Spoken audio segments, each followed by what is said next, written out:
they will turn their back on you and you will not have anybody to talk to. So you can't have negotiations if there is nobody to listen. So it is internationally recognized that India is the biggest obstruction in the way of resolution of Kashmir. A young person, Saif from South, he wants to ask you. What Lord Gurban has said, just one sentence, just one sentence.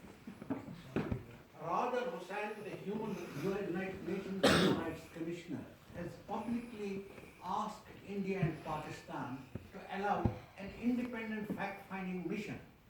So I request the participants and the panelists to demand from this platform today that access must be given to that independent commission. Pakistan has already agreed, but Indian government has not so far given what we call clearance to that fact-finding mission. So this must be at least the demand from the panelists and the participants today.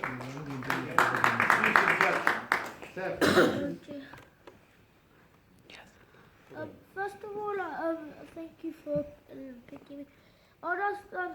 To be honest, I'm not from Kashmir, but when I heard all of this, when I came here, it actually hit my heart. And if we actually put pen to paper... He's got it on. Do you want to turn some of the other lights out?